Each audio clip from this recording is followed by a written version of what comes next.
చాలా మందికి చెప్తూ ఉంటారు ఉమెన్స్ కి ఇలా ఉండాలి అలా ఉండాలి అని మోటివేట్ చేస్తూ ఉంటారు. వాళ్ళకి క్లాసెస్ కూడా తీసుకుంటూ ఉంటారు కదా. సమాజంలో ఈ మధ్య కాలంలో ఇల్లీగల్ రిలేషన్షిప్స్ కావచ్చు, అలాగే లివ్ ఇన్ రిలేషన్షిప్స్ అనే కాన్సెప్ట్ ఎక్కువైపోతుంది.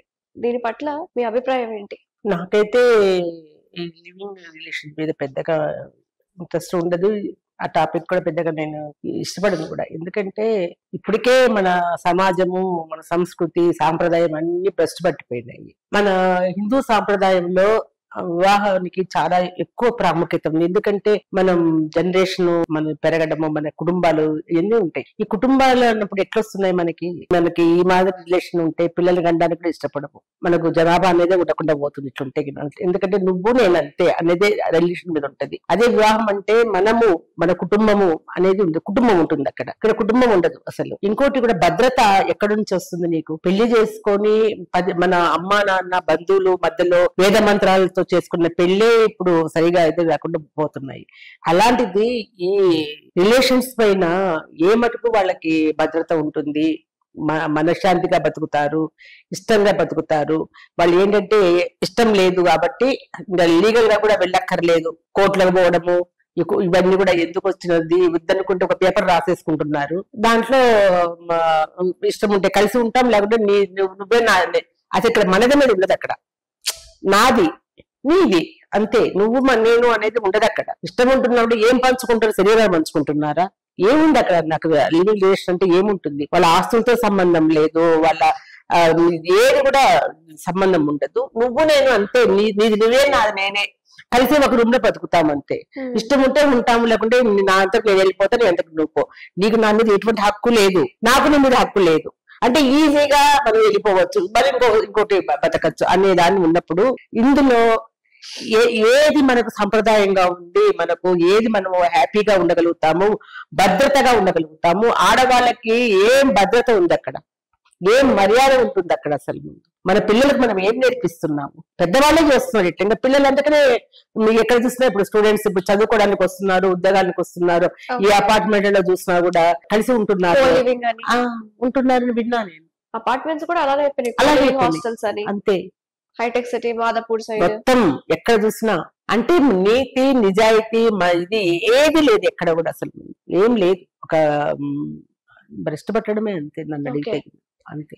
సో కుటుంబం అంటే ఒక రెస్పాన్సిబిలిటీ అనేది ఉంటుంది. మరి ఇల్లీగల్ రిలేషన్షిప్స్ అనేవి కూడా ఎక్కువైపోతున్నాయి. చూసుకుంటే ఒక 40 ఏళ్ల వయసు ఉన్న ఆవిడ ఒక 20 ఏళ్ల అబ్బాయితో లేచిపోవడం ఏంటి? ఇవన్నీ జరుగుతున్నాయి కదమ్మా, లేటెస్ట్ న్యూస్ లోనే వచ్చింది. ఏమంటారు దీని గురించి? అదే చెప్తున్నాను కదా, దీంట్లో మీకు అసలు ముందు వాళ్ళకు ఆలోచన అనేది కూడా అసలు నువ్వు చెప్పిన మాట వింటుంటేనే అసహ్యం పుడుతుంది. తల్లి వయస్సు 40 ఏళ్ళు ఎక్కడ, 20 ఏళ్ళు ఎక్కడ? అసలు నీకు ఎలా బుద్ధి పుడుతుంది? ఒక వయసు పిల్లల్ని చూస్తానే మన కొడుకు, మన కూతురు, మన మనవరాలు పిలుస్తాం, దగ్గరికి కూడా పిలిచి. అట్లాంటి వయసులో నువ్వు ఆ పిల్లల్లో నువ్వు ఏం చూసుకున్నావు? నువ్వు నాకు అర్థం కాలేదు. వాడికంటే తెలిసి తెలియని వయసు, నీకు పెద్దదాన్ని 40 ఏళ్ళ వయసు వచ్చిందని నీకేం పోయే కాలం? అది పోయే కాలమే అది. లేకపోతే ఏంటి ఇదంతా కూడా అసలు వినడానికి?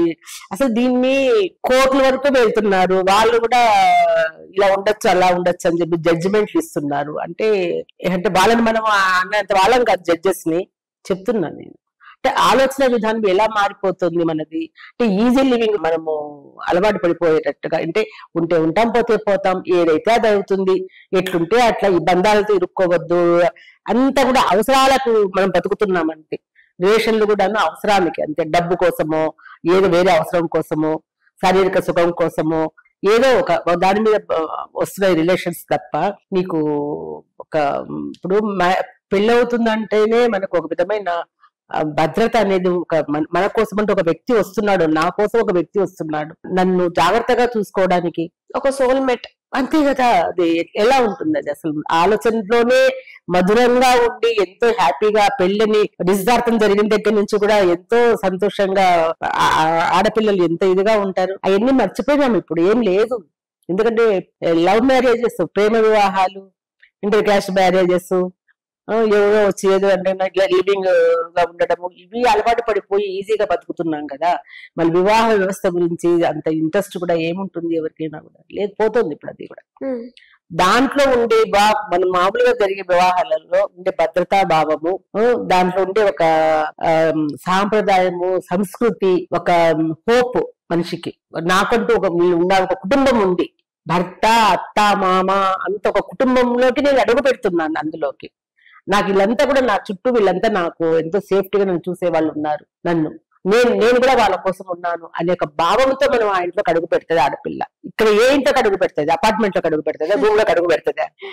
సరేనా, వాడు వదిలేస్తాడు. తర్వాత ఏంటి ఈమె జీవితం? ఇంకొకటి ఊరికి వెళ్ళిపోవటం, ఆయన ఇంకొక ఆవిడ చూసుకోవడం. అంటే ఇట్లా వెళ్తూ ఉంటే ఎంతవరకు ఇది ఇలా వెళ్తారు నాకు అర్థం కాదు. సర్దుకొని బతకడము అవన్నీ ఏం ఉండవు ఇందులో. బెదిరించుకోవడాలు ఒకరినొకరు, నువ్వెంత అంటే నువ్వెంత అనుకోవడం, నాకు నచ్చలేదు వెళ్ళిపోతాను నేనని వెళ్ళిపోవడము. ఇది ఆ వ్యవస్థను ఏమంటారు? మరి మగవాళ్ళు కూడా అంతే ఉంటున్నారు కదా, ఆడవాళ్ళ పట్ల కూడా చులకన భావంతో చిన్న వయసు అమ్మాయిల్ని, వాళ్ళు పెళ్ళయి పిల్లలు ఉన్నా సరే వాళ్ళ ఫ్రెండ్స్ వాళ్ళ కూతుర్ని, దీని గురించి ఏమంటారు? సొంత కూతురునే పాడు చేస్తున్నారు ఇప్పుడు. తండ్రి స్థాయి ఉండి ఇంట్లోనే భద్రత లేదు ఆడపిల్లకి, తండ్రి అన్న వీళ్ళతోనే భద్రత లేదు. వాళ్ళకి ఏదైనా బయట జరిగిందని అంటే కాపాడాల్సిన తండ్రి, అన్న, తమ్ముడు వీళ్ళే ఇంట్లో ఆ పిల్లని భక్షిస్తా ఉంటే ఇంకా బయట ఏముంది? ఇంకా బయటికి పోతే ఈ రోజు కొంతమంది ఆడవాళ్ళు ఇక్కడికి వస్తుంటే స్టిచ్చింగ్ క్లాసెస్ అవి నడుస్తాయి మన దగ్గర. హోమ్ లో 15-20 మంది ఆడవాళ్ళు బాగా పల్లెటూరులో ఉంటారు. వాళ్ళని అడిగాను అనమాట, ఏంటి మీ ఫీలింగ్స్ అసలు ఆడవాళ్ళు కదా, మీకు ఏం కావాలని కోరుకుంటున్నామంటే మాకు భద్రత కావాలమ్మా. అంటే ఎవరి నుంచి?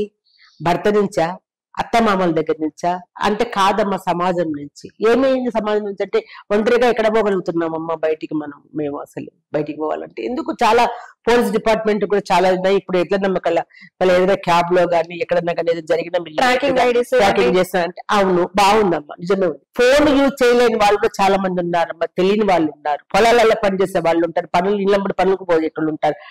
అంటే చాలా మంది కూడా ఫోన్లు ఉంటాయి వాళ్ళ దగ్గర, కానీ అవి కూడా లేని వాళ్ళకు ఏం చెయ్యాలా? అవును, ఇలా మమ్మల్ని మేము జాగ్రత్తగా చూసుకోవాల్సి వస్తుంది అక్కడ అని అడిగారు.